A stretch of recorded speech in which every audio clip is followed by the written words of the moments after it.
Welcome to Eye on KELOLAND Rewind. I'm Maddie Paul. From little buzzing friends to the galore of sweet treats like ice cream and even donuts on hot days like July 28th, we have a lot of stories to share with you today. But up first, police are often called upon to handle dangerous situations and have to react in a split second. But today, they have more tools at their disposal, and they call these tools less lethal options. Tom Hansen looks at what deputies can use to subdue a suspect without the loss of life. There is no doubt lives have been saved with the use of less lethal weapons.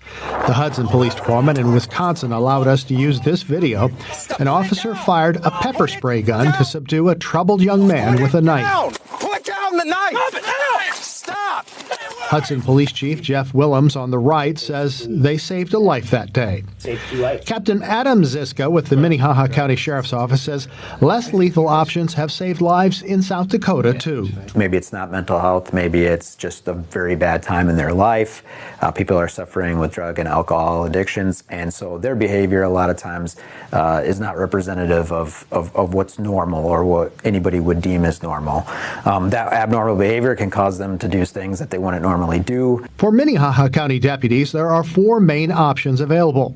The first is the collapsible baton. Easy to carry, it provides deputies with a tool to manage situations where deadly force is not necessary or appropriate. Probably the most imposing less lethal option is the 40-millimeter projectile launcher. It shoots this soft baton out of the top here, and you can kind of see that it's squishy. Getting hit is like being punched really hard. It'll leave a significant bruise on you. Pepper spray is another alternative. Nowadays, it's more often used in the jail setting. Matt Annenson is a training sergeant at the jail. He showed us the pepperball gun used by the Wisconsin officers earlier in this report. And it's basically a paintball bullet, but it has an OC powder in it. It's just this little sphere. It's got powder in it, and then you hit a cell, or you can also use it as pain compliance. It's basically a shot out of a paintball gun. When it comes to less lethal options, at the top of the list is the taser. Nothing has made more of an impact on police work in the past few decades. The taser fires darts that deliver an electric shock, disrupting the target's nervous system for about 5 seconds. We've invested a lot into our TASER program because we see a marked value in it. One of the biggest things that we can do with these is we can point it at someone. A lot of times that will compel compliance, and then that's the end of the situation. In other words, just the appearance of the taser is often enough to stop bad behavior. Attorney General Marty Jackley says less lethal options are important and have their place, but he wants people to realize they're not always an option. For instance, when a South Dakota Highway Patrol trooper shot and wounded a suspect near Beersford in April, a DCI review of the shooting found the use of force was justified because they believe the suspect was reaching for a gun when he was shot. We need to be careful because, I have, as Attorney General, gone to too many law enforcement officer funerals, and the training needs to be there that certainly when the opportunity arises, we want to encourage the use of less lethal force. Captain Ziska says deputies are trained to use deadly force if necessary, but look for opportunities to use less lethal options.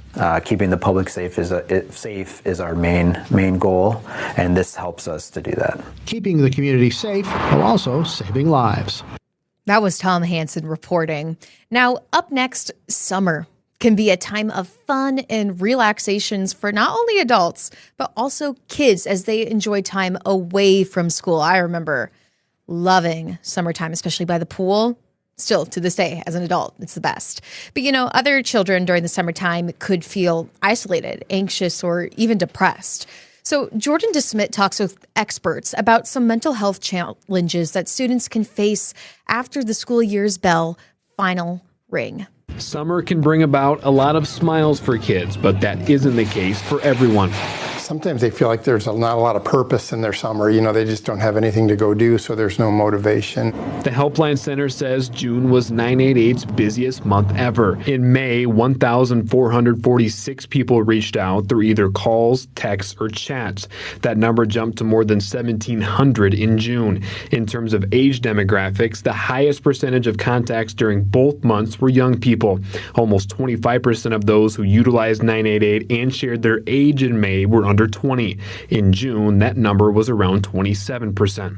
Experts say those statistics could be because students don't have the structure they're accustomed to while school is in session. School is a place where kids get to have a lot of adults that care about them, be there in their lives, engage with them. They also have their friends there. They also have structure in what they do throughout the day. They also have activities they enjoy and find joy and meaning and purpose in. Well, I think some of it is, how could you get down? It's summer. You're not in school anymore. This should be the fun time. And I think people don't realize that when you remove that social outlet, that lack of structure, it can be hard on kids. Dr. David Ermer is Avera's clinical vice president of behavioral health.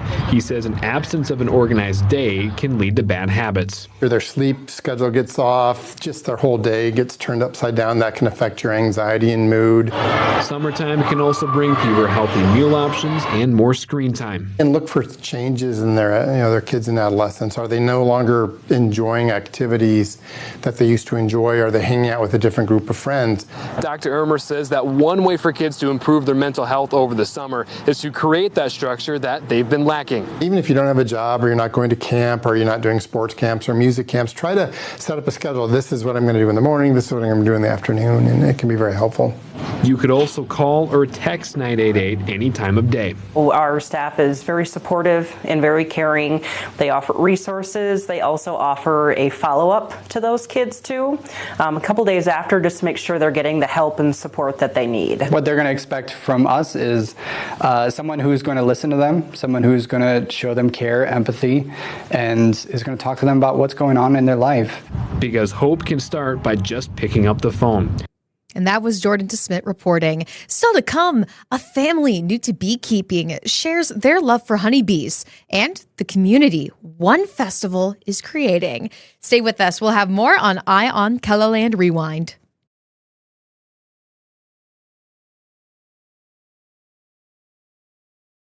We're back with more Eye on KELOLAND Rewind. Now, the topic of honeybees is buzzing across the country, but not for the sweet reason that you may think. So Julia Lynn spoke with a few beekeepers and shares how a local festival is hoping to inspire others to rally around the fuzzy little insect. Bee lovers in the Sioux Falls area and beyond swarm to Laurel Ridge Barn for this year's second annual Honeybee Festival. We're kind of developing a community, to be honest, a community of people that like honeybees, that like what they do. They have honeybee products. Bees can do way more things than just honey. Tyler Childress co-owns the event barn with his wife, and he says his family is fairly new to beekeeping. It's very good for us. We eat the honey and different things. We substitute that for sugar. I like honey, and I like how they produce one of my favorite sweets. One thing kind of cool too is spend time with my kiddos. That's also very important to us too. So you'll see a lot of multi-generational type businesses. Marlene Bornson with Bornson Bees out of Iowa has been beekeeping for over 20 years and even supplied the Childress family with their first hives. Bees are such a fascinating community, and plus the pollination is so important. A third of everything we eat needs a pollinator, and of that third, 80% needs honeybees. Bornson is known for her creamed honey, but that's not the only thing she's looking to spread. She hopes visitors take away some knowledge about the vulnerable population. This year is on record the worst year nationwide. I think they recorded close to 70% loss nationwide, and that's only the registered commercial beekeepers. That's not the backyard beekeepers. So that number's probably a lot more, which is very scary. Brooke Whale, a beekeeper in Yankton, says it's not just one factor that's causing them to die. Pesticides, herbicides, lack of vegetation, everyone's developing. It's either becoming a concrete jungle or it's becoming row crop, which is taking their ecosystem away. But despite the drop, this year's gathering still saw a variety of bee-related products from flowers flowers to baked goods and even stuffed animal bees. However, many vendors and attendees came for a similar reason. I really like the honey sticks, and there's so much different flavors. So important to the community and plant life, and so yeah, it's super cool to just learn more about it. As the festival hopes to continue buzzing about the bees. Still to come, hot days call for something to help you cool down. So we're traveling to Rapid City to see what is serving for customers that many cannot resist. More to come next on Eye on KELOLAND Rewind. And we're back with more Eye on KELOLAND Rewind. Armadillo's ice cream is a staple for Rapid City and a must-stop for people who are visiting the area. So Tyler Louder spoke with customers inside and outside to learn why this place continues to be so successful. Some days, Armadillo's is one of the busiest places in Rapid City, as the lines can curl past the property, but the staff work efficiently to get everybody through as fast as possible. When you come down here and you hang out and there's a little bit of a line, and we're going to get you through quick, but there's a line, and you run into someone that you haven't seen in 3 months, 6 months, a year, and you end up having ice cream and the kids are running around playing and they're having fun doing whatever. As soon as tourist season hits, Armadillo's will see people from all over the world, as many places in the Black Hills recommend it as a must stop. I have people come in that are like, yeah, we were staying up at a hotel in Deadwood and our waitress said, you guys need to go to Armadillo's. And so it's also not just a Rapid City community thing, but the Black Hills community. I think that people have been coming here for a long time and love us, and so they want to spread that love around. Armadillo's is mostly staffed by teenagers, as they look to help kids enter the workforce and develop skills that can help them later in life. That is something Cadence Fines appreciates, with this being her 3rd season. I would say that just everyone's here is really nice, and it's a really friendly environment. And every year I come back, I just keep learning more skills, like lifelong skills, like teamwork, communication, and leadership. And this is how you sweep, and this is how you mop, and just simple things. But I'm also trying to teach them skills, and I'm trying to teach them things like critical thinking, how to read the room well, right? Like how to observe what's going on with the customers. Is someone standing there for a while? Like, you should observe that and see what's going on. Try to fix and solve situations. If you're feeling adventurous, Armadillo's has a new flavor of the day every day, from coffee to peach, or to the local favorite, strawberry butter. Our sherbet is super special. It's our secret recipe, as we like to call it. And so that's kind of what makes us stand out from other ice cream stores. Like, everybody has hot fudge, everybody has caramel. Armadillo's has strawberry butter. And so I think that people like to come for it, and I think we make it more special by rotating that flavor. There's nothing like our flavoring. And it's unique and it's fun, and yeah, I create a calendar at the beginning of every year, and it takes forever, but I get all the flavors on, make sure it's a good rotation, that all the flavors are coming around consistently. In addition to tourists stopping by in the summer months, locals continue to celebrate their days with a sweet treat, generation after generation. When I was a kid, I would always come here like probably once a week, and it always put a smile on my face to get the ice cream, and it just makes me happy that I'm doing this for other people, and when I give them their item, they're just happy and have a smile on their face. Honestly, my hope is 30 years from now, we're saying the same thing, and I hope you're interviewing one of my kids and that are now adults, and they're saying the exact same thing of, you're coming down to get joy, and that's what you're getting here. From vanilla ice cream to chocolate swirls with all the toppings to their flavor of the day, Armadillo's has something for everyone.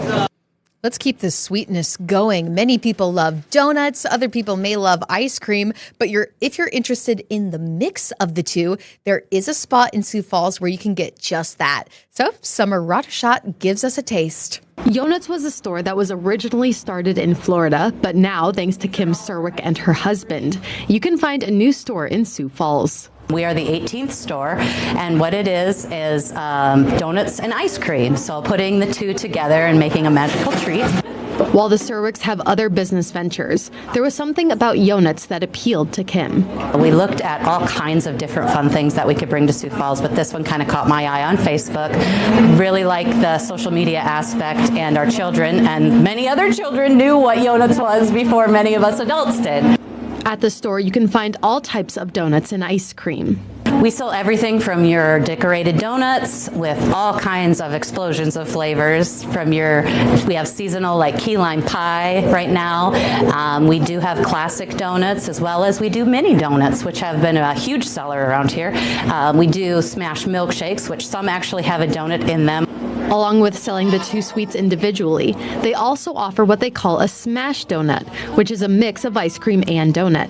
In 2023, Yonutz won the National Dessert War for one of these smash donuts. A Nutella smash donut, just like all of our other smash donuts, is you take a shell donut, you cut it in half, you put ice cream in the middle, and then we put it in a hot press.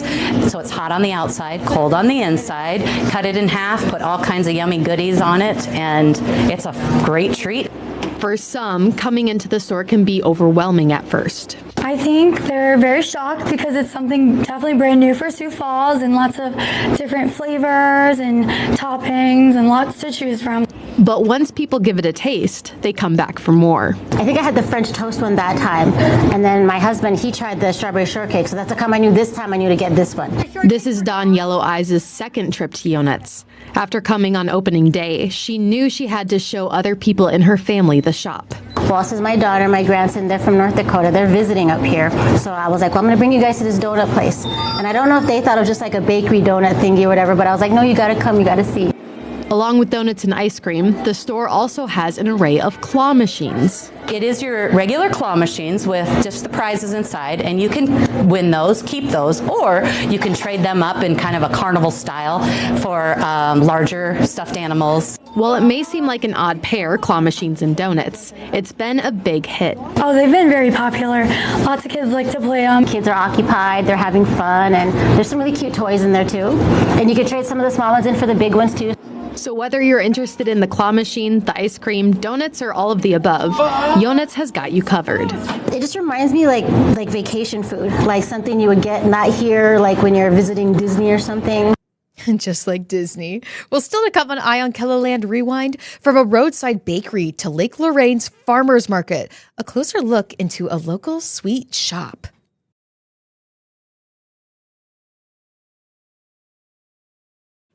And we are back with more Eye on KELOLAND Rewind. Now, it's common to see a few lemonade stands pop up here and there during the summer months. But what about bakery stands? Well, Lauren Solik takes us to a family-run stand that's gained quite some attention just in a few months. Meikamp Brothers Bakery & Co. popped up along the side of Slip Up Creek Road in Sioux Falls this spring. But now you can also find them out at the Lake Lorraine Farmers Market. It all started because of a dream some young boys had. I work for a family-owned business who's been making pastry dough and frozen pastries for 30 years. And so I do all their marketing. And then my boys have been having their pastries for years, but no one in town's got to try them. And so it was actually my kids' idea to start a bakery. They wanted to open a bake stand on the side of our road using the pastries. The brothers behind the stand are 7-year-old River, 5-year-old Miles, and almost 2-year-old Ollie. And though they were a little camera shy, Miles did share his favorite pastry they sell.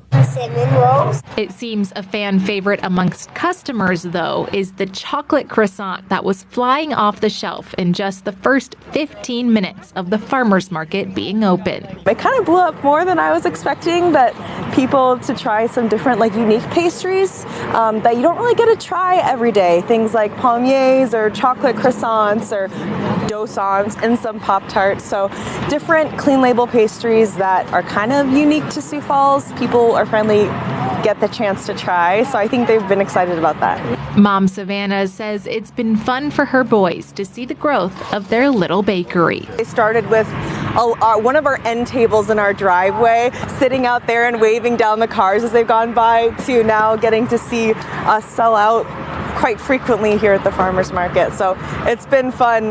We were just casually talking about, like, River, what are your top 3 moments that you've had in your life so far?